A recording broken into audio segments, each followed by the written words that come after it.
نستعينه ونستغفره ونؤمن به ونتوكل عليه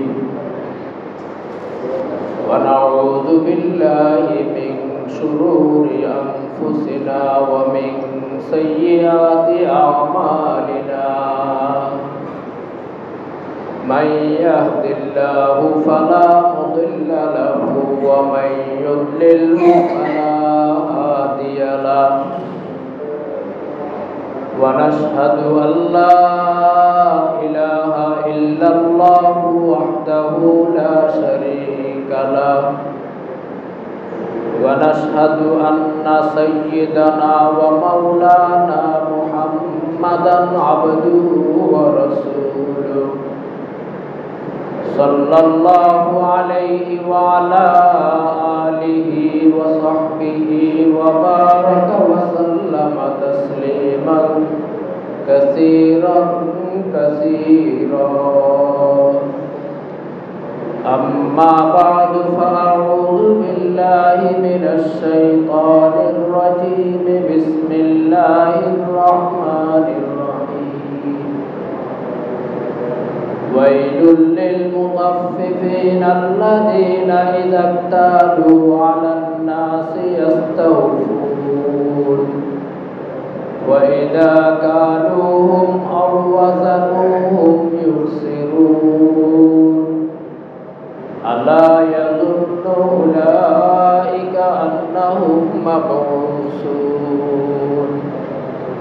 ليوم عظيم يوم يقوم الناس لرب العالمين وقال رسول الله صلى الله عليه وسلم إذا بعت فكل وإذا ابتعت فاكتل صدق الله مولانا العظيم وصدق رسوله النبي الكريم ونحن على ذلك لمن الشاهدين والشاكرين والحمد لله رب العالمين اللهم صل على محمد وعلى آل محمد كما صليت على إبراهيم وعلى آل إبراهيم إنك حميد مجيد اللهم بارك على محمد وعلى آل محمد كما باركت على إبراهيم وعلى آل إبراهيم إنك حميد مجيد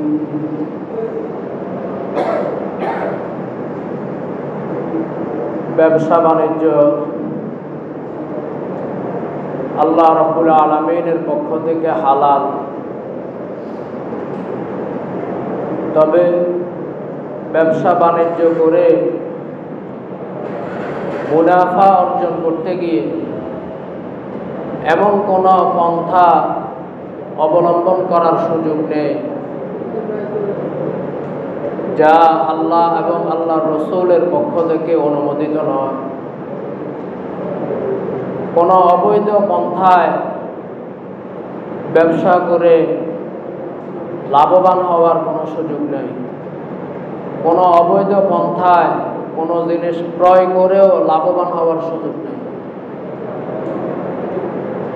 অবৈধ পন্থায় বিক্রি করা যেরকম দোষণীয়,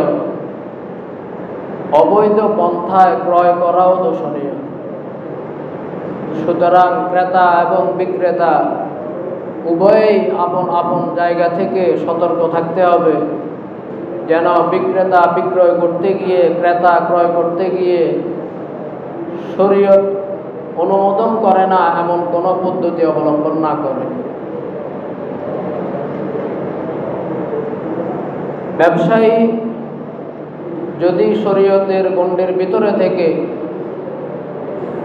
শতভাগ বিশ্বস্ততা রক্ষা করে ব্যবসা করতে পারে, তাহলে তার এই ব্যবসাও তার নাজাতের উসিলা হতে পারে। এরকম সৎ ন্যায় নিষ্ঠাবান ব্যবসায়ীদের জন্য রাসূলুল্লাহ সাল্লাল্লাহু আলাইহি ওয়াসাল্লাম সুসংবাদ দিয়েছেন। রাসূলুল্লাহ সাল্লাল্লাহু আলাইহি ওয়াসাল্লাম বলেছেন, আত-তাজিরুস সাদুকুল আমিনু মা'আন নাবিয়্যিন ওয়াস-সিদ্দীকিন ওয়াশ-শুহাদা। যে ব্যবসায়ী সৎ, যে ব্যবসায়ী বিশ্বস্ত, তার হাসর হবে নবীদের সাথে, সিদ্দিকদের সাথে, শহীদদের সাথে। কত উচ্চ মর্যাদার ব্যাপার! এর সঠিক উপলব্ধি কিয়ামতের মাঠেই সম্ভব।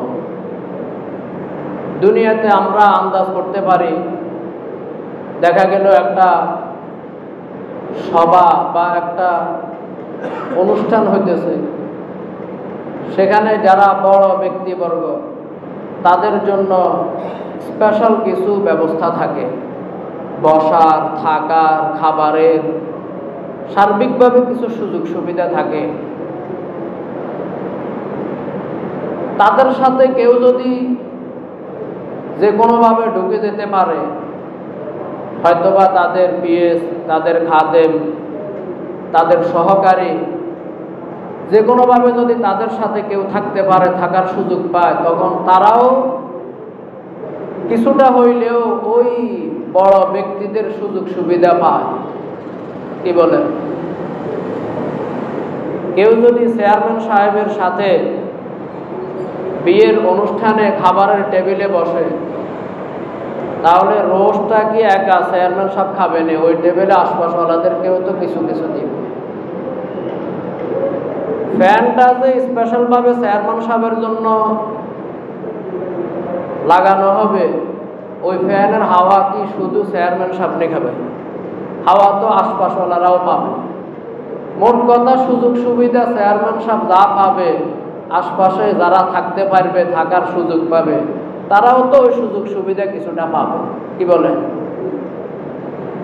হাসরের মাঠে নবীদের সাথে, সিদ্দিকদের সাথে, শহীদদের সাথে কেউ যদি থাকার সুযোগ পায়, তখন অন্য 10 জনের তুলনায় সে কিছুটা হইলেও ভালো থাকবে।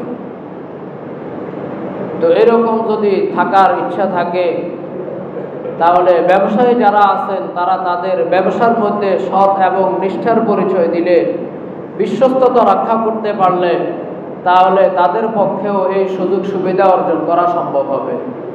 আল্লাহ তৌফিক দান করুন। এছাড়াও কেউ যদি এই সততা এবং এই বিশ্বস্ততা রক্ষা করতে না পারে, তখন সেও বাঁচতে পারবে না। সে বাঁচতে পারবে না, বরং তাকেও সেই হাসরের মাঠে ধরা খেতে হবে। রাসূলুল্লাহ সাল্লাল্লাহু আলাইহি ওয়াসাল্লাম বলেন, আত-তুজ্জারু ইউহশারুনা ইয়াওমাল কিয়ামাতি ফুজ্জারা। যারা ব্যবসায়ী, এরা হাসরের মাঠে বদকার হয়ে উঠবে, বদকার হয়ে উঠবে। যদি বদকার হয়ে উঠে, তাহলে তার তো হিসাব নিকাশ সব কঠিন হয়ে যাবে, তার তো হাসর নাসর পুরাই কঠিন হয়ে যাবে। এজন্য ব্যবসা করে জীবিকা উপার্জন করার সুযোগ আছে, তবে সৎ পথে, বিশ্বস্ততার সাথে, শরীয়ত সম্মত পন্থায় হলে তখনই ব্যবসা করে জীবিকা উপার্জন করা ইসলামে বৈধ করে, অনুমতি দেয়। এর বাহিরে হইলে কোনো সুযোগ নাই।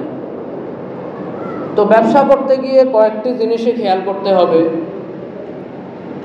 তার মধ্যে 1 নাম্বার হইল, যেই জিনিসটার ব্যবসা করতেছে, শরীয়তে সেই জিনিসটা মাল হিসেবে বিবেচিত হইতে হবে। সেটা একটা পণ্য বলে শরীয়তে ধর্তব্য হইতে হবে। যদি সেটা মাল হিসেবে শরীয়তে গ্রহণযোগ্য না হয়, তাহলে এরকম জিনিসের বেচা কিনা করে লাভবান হওয়ার সুযোগ নেই। 2 নাম্বার, যারা ব্যবসা করবেন, বিক্রেতা এবং ক্রেতা উভয় যোগ্য হইতে হবে। বয়স, মেধা এরকম হইতে পারবে না, যার কারণে তার জন্য লেনদেন করা নিষেধ হয়ে যায়। দেখা গেল একটা ছোট বাচ্চা, তার এখনো ভালো মন্দ বিবেচনা করার সুযোগ হয় নাই, 500 টাকার নোট দিল আর দোকান থেকে 1 প্যাকেট বিস্কুট কিনে নিয়ে গেল। কি বলেন? দোকানদার যদি এই হিসাব করে যে বাচ্চা মানুষ কিছু তো বুঝে নাই, 60 টাকার বিস্কুটের প্যাকেট দিয়ে 500 টাকার নোট নিয়ে নিলাম, ভালোই লাভ হইল, এ বেচা কিনা হইল।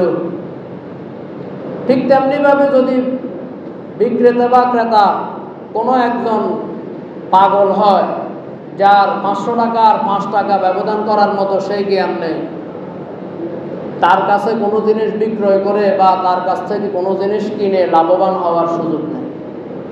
ক্রেতা হোক বিক্রেতা হোক, দুইজনে ক্রয় বিক্রয় করার মতো সে যোগ্য হইতে হবে। 3 নাম্বার, উভয়ের সম্মতি থাকতে হবে।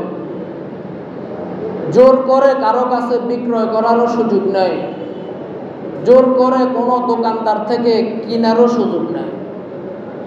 দোকানদার সম্মতি থাকলে তখন একজন মানুষ সেটা কিনতে পারে, ক্রেতারও যদি সম্মতি থাকে তার কাছে একটা জিনিস বিক্রয় করতে পারে। জোর করে কারো ব্যাগে মাল ঢুকে দিয়ে তার পকেট থেকে টাকা নিয়ে নেওয়ার সুযোগ নেই। আবার কোনো ক্রেতা যদি দোকানদারের কাছে 50 টাকা দিয়ে সে তার চেয়ে বেশি মূল্যের একটা জিনিস জোর করে দোকান থেকে নিয়ে যায়, যে যা দিলাম শকর করো, আর দিব না, এই টাইপের যদি কোনো আচরণ করে, তাহলে এই লেনদেন বৈধ হবে না। উভয়েরই সম্মতি থাকতে হবে। 4 নাম্বার, বিক্রেতা হোক ক্রেতা হোক, উভয় জিনিসটার মালিক হইতে হবে, বৈধ মালিক হইতে হবে। দোকানদার যেরকম বৈধভাবে পণ্যটার মালিক হয়ে একজনের কাছে বিক্রয় করতে পারে, ক্রেতা যিনি হবে তিনিও টাকা হোক বা যেটা দিয়ে ক্রয় করতে চান সেটার বৈধ মালিক হইতে হবে। তখনই বেচা কিনা কি হবে? শুদ্ধ হবে। এখন দোকানদার যদি কোথাও থেকে একটা জিনিস চুরি করে অবৈধভাবে সেটা এনে দোকানে উঠায় আর সেটা বিক্রি করে, এই বেচা কিনা কি বৈধ হবে? ক্রেতাও যদি আরেকজনের পকেট থেকে টাকা চুরি করে নিয়ে আপনার কাছ থেকে কোনো জিনিস কিনতে যায়, তাহলে জানে শুনে এই চোরা টাকা দিয়ে তার কাছে বিক্রয় করার তো সুযোগ নেই। উভয় পক্ষে যা দেওয়া নেওয়া হবে উভয়ই সেটার বৈধ মালিক হইতে হবে। 5 নাম্বার, যে জিনিসটার লেনদেন হবে সেটা অপর পক্ষকে দেওয়ার মতো উপযুক্ত হইতে হবে। আপনার কাছে আমি একটা জিনিস বিক্রয় করলাম, কিন্তু ওই জিনিসটা আপনি এখন চাইলে আমি আপনাকে দিতে পারতেছি না, এই পজিশনে হতে পারবেন। যদি ওই জিনিসটা আমি আপনাকে দিতে পারি, এই পজিশনে থাকে, তখনই বেচা কিনা সহি হবে। কথার কথা, আমি চায়না কোনো এক কোম্পানিকে অর্ডার করলাম যে অমুক একটা পণ্য আমাকে 5000 পিস বানিয়ে দাও। এই অর্ডার করে এখানে আমি ঢাকা শহরের সব বাজারে, সমোহনী বাজারে আমি যদি এখন অন্যদের সাথে চুক্তি করা আরম্ভ করি যে আমার কাছে 5000 পিস ওই কসমেটিক আছে, অথবা 5000 পিস এই জিনিস আছে, এই পণ্য আছে, তোমার কত পিস লাগবে, তোমার কত পিস লাগবে, ব্যাস আমার মাল এখনো বানানোই শুরু হয় নাই, এদিকে আমি 5000 পিস বিক্রয় করা শেষ। এই যে একটা পজিশন, এখন আমি তার কাছে বিক্রয় করতেছি, সে যদি নগদে আমার কাছে চেয়ে বসে যে আজকেই আমাকে মালটা দিতে হবে, আমি তো দিতে পারবো না। তাহলে এমন একটা জিনিস বিক্রয় করলাম যেটা আমি আপনাকে দেওয়ার মতো পজিশন নাই, পরিস্থিতি নাই। এইরকম বেচা কিনা করলে সহি হবে না, ঠিক হবে না।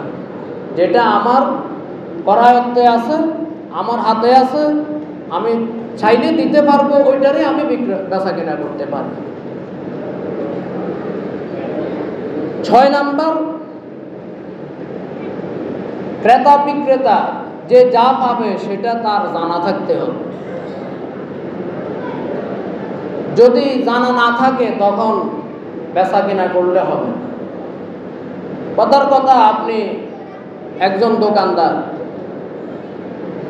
আপনি কসমেটিকের ব্যবসা করেন, আপনার উপরস্থ আরেকজন কোম্পানি সে বলল যে আপনার কাছে 5,000 টাকার মাল পাঠিয়ে দিলাম, আমাকে 5,000 টাকা দিয়ে দিন। আপনি জানেনও না যে কোন আইটেম দেওয়া হইল, আপনি তাকে টাকাটা দিয়ে দিলেন, আপাতত এই লেনদেন ঠিক হবে না। আপনার জানা থাকতে হবে যে আপনি কি কিনলেন। যদি জানা থাকে তবেই সেটা কিনে আপনার জন্য সহি হবে।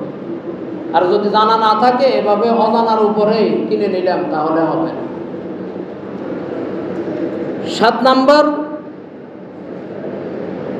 এটা আগেরটারের মতো, যে জিনিসটা লেনদেন করতে চাইতেছে সেটা অবশ্যই নির্ধারিত করে নিতে হবে।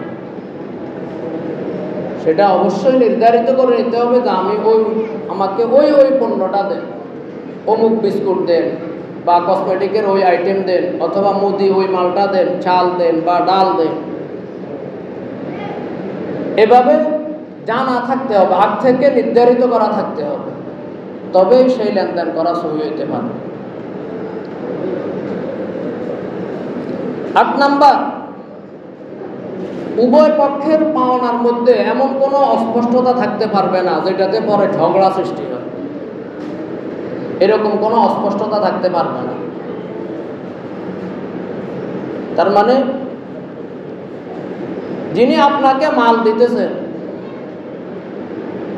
আপনার পরিপূর্ণ বুঝে থাকতে হবে সেই মালটা কোন ধরনের, কি পরিমাণে, কোন কোম্পানির, কোন কোয়ালিটির, কোন মানের, সব দিক বিবেচনা করে আপনার পরিপূর্ণ শিওর থাকতে হবে।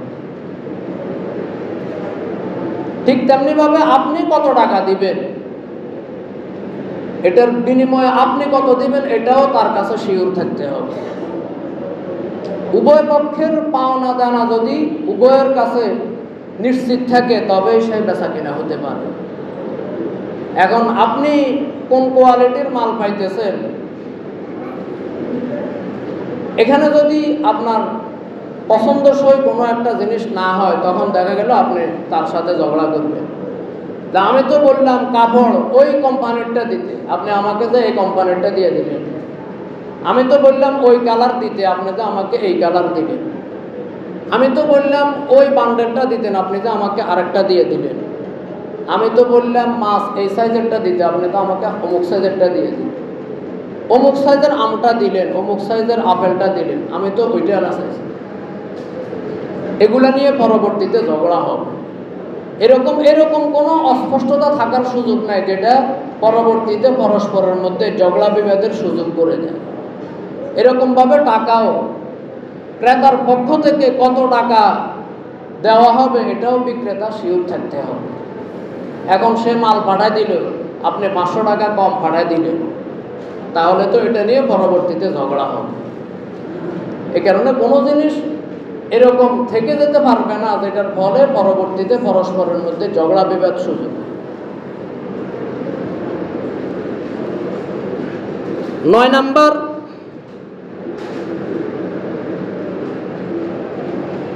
পরস্পর চুক্তি করতে গিয়ে এমন কোনো প্রসঙ্গ আসতে পারবে না যেটাতে একজন নিশ্চিত লাভবান হয়, আরেকজন নিশ্চিত ক্ষতিগ্রস্ত হয়। এরকম কোনো জিনিস থাকতে পারবে না। এরকম কোনো লেনদেনের সিস্টেম থাকতে পারবে না যে একজনের নিশ্চিত লাভ হয়, আরেকজনের নিশ্চিত ক্ষতি হয়। এরকম কোনো সিস্টেমে থাকতে পারবে না। বরং উভয়ের সম্মতিতে এমন এক সিস্টেমে চুক্তি করতে হবে যাতে করে লাভ হইলে উভয়ের, লোকসান হইলেও উভয়, একা কেউ যেন লোকসানের ভাগীদার না হয়। আপনি দোকানদার,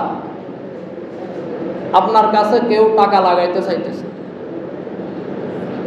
যে আমার 50,000 টাকা আপনি রাখেন, এটা দিয়ে আপনি ব্যবসা করেন। তো কি মিলে?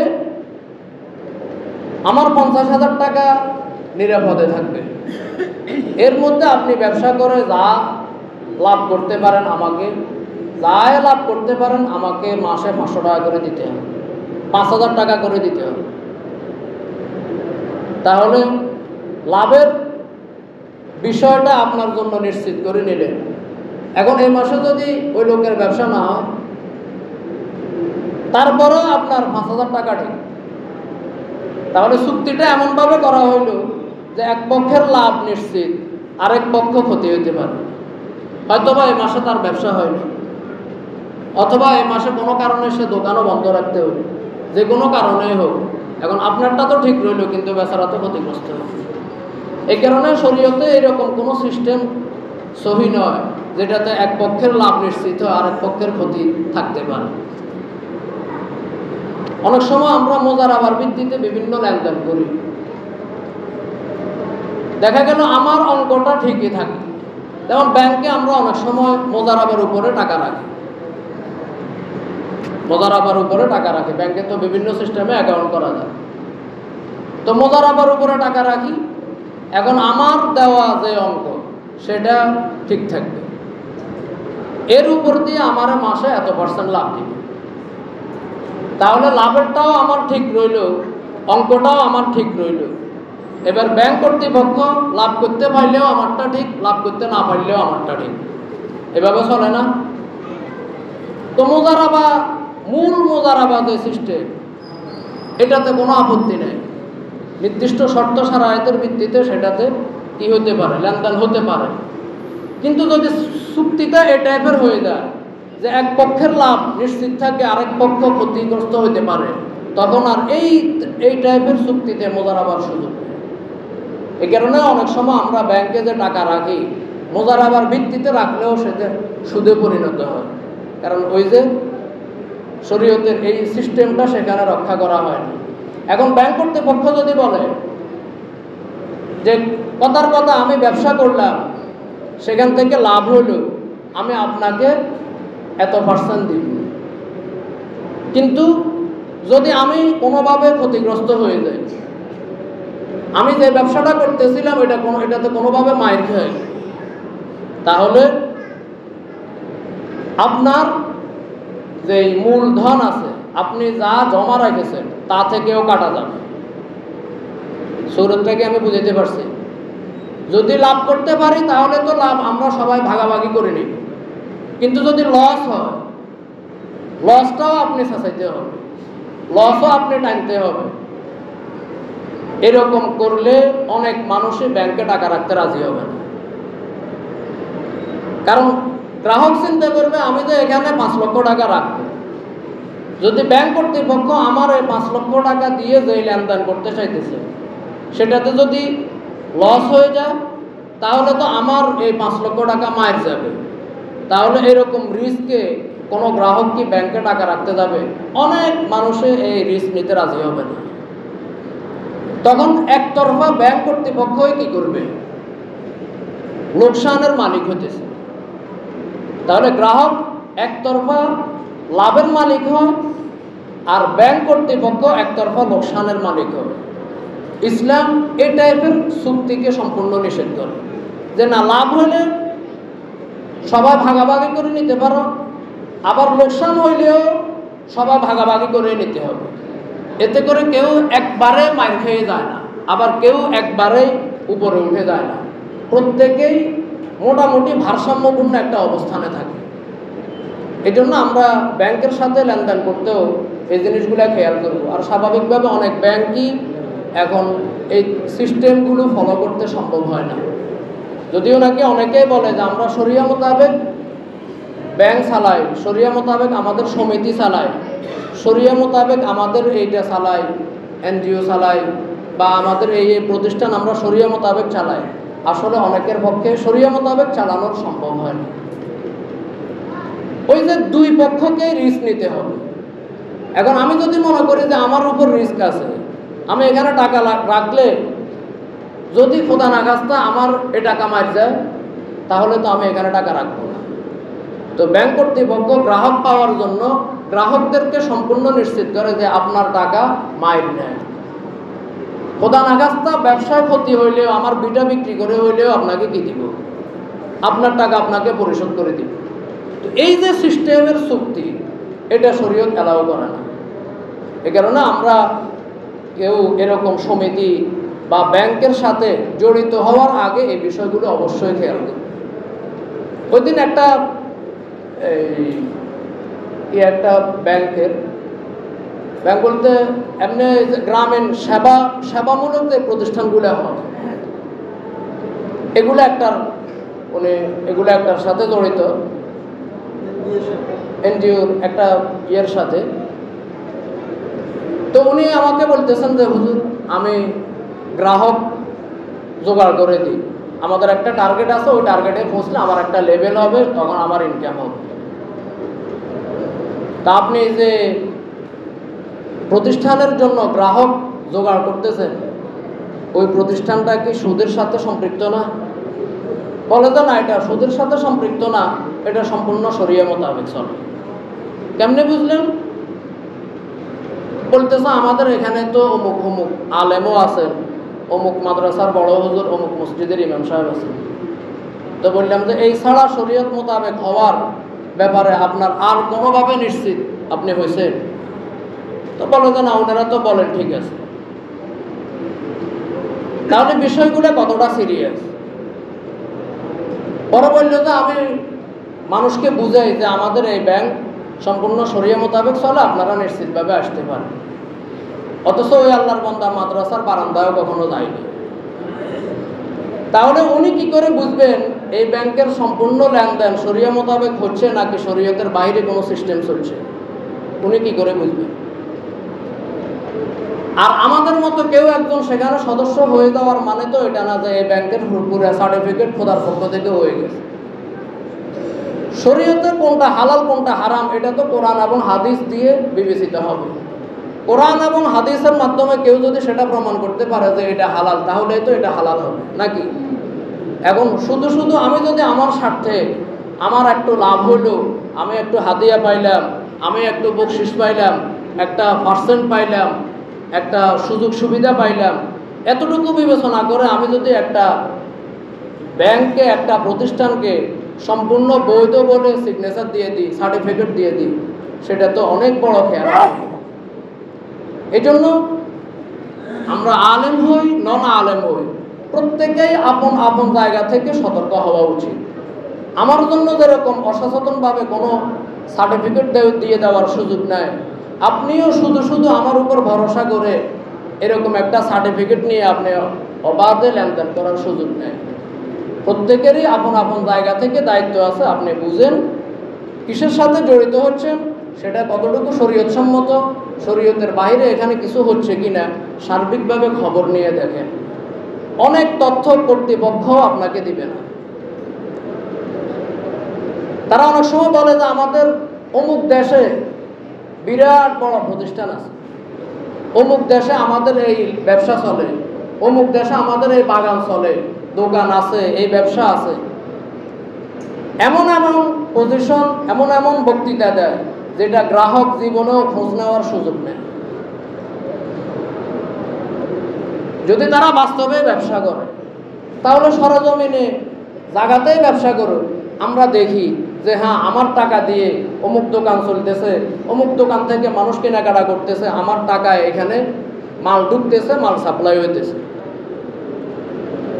যদি সম্পূর্ণ এভাবে শরীয়ত মোতাবেক সব দিক বিবেচনা রেখে যদি কেউ ব্যবসা করে, তাহলে অবশ্যই তার সাথে পার্টনারশিপ হওয়ার সুযোগ আছে, অবশ্যই তার সাথে লেনদেন করার সুযোগ আছে।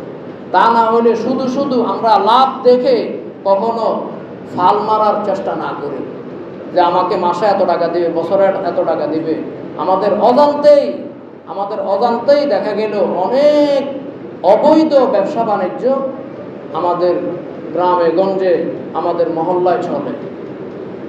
আল্লাহ আমাদেরকে এই বিষয়গুলো বুঝার তৌফিক দান করুন এবং সেই মোতাবেক আমল করার তৌফিক দান করুন।